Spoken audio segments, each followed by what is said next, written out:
Hi കൂട്ടുകാരെ, നമ്മളിന്ന് കുറച്ച് ശംഖുപുഷ്പം എടുത്തിട്ടുണ്ട്. നമ്മുടെ ഓർമ്മശക്തി കൂട്ടാനും ഇമ്മ്യൂണിറ്റി ലെവൽ കൂട്ടാനും അതുപോലെ നമ്മുടെ വണ്ണം കുറയ്ക്കാനും ഒക്കെ നമുക്ക് ഉപകാരപ്രദമായിട്ടുള്ളൊരു പൂവാണിത്. 2 ഗ്ലാസ് എടുത്തിട്ടുണ്ട്. അതിലേക്ക് ഒരു 10 പൂ വെച്ച് നമുക്ക് ഇട്ട് കൊടുക്കാം. അതിലേക്ക് നമ്മൾ തിളപ്പിച്ച വെള്ളമാണ് ഒഴിച്ചു കൊടുക്കുന്നത്. ഇതൊരു 10-15 മിനിറ്റ് നേരം ഇങ്ങനെ ഇരിക്കട്ടെ. അപ്പോൾ ഇതിൻ്റെ കളറൊക്കെ നമ്മുടെ ഈ വെള്ളത്തിലേക്ക് ആവുന്നതാണ്. നല്ല കളറായിട്ടുണ്ട്. നമുക്കിനി പൂ കോരി മാറ്റാം. പൂ നമ്മളിത് കോരി മാറ്റാണ്. കുറച്ച് നാരങ്ങ നീരൊഴിച്ച് കൊടുക്കാം. നമുക്ക് അതിൻ്റെ കളർ മാറി വരുന്നത് കണ്ടോ.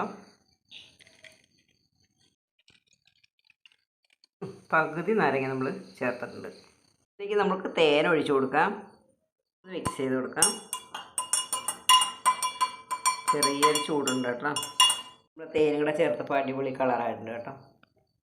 ഇഷ്ടംപോലെ ശംഖുപുഷ്പം കിട്ടുന്ന സമയമാണ്. എല്ലാവരും ഇങ്ങനെ ഒന്ന് ചെയ്ത് നോക്കൂ. എല്ലാവർക്കും ഒരു നല്ല ദിവസം ആശംസിക്കുന്നു. Tata, bye bye.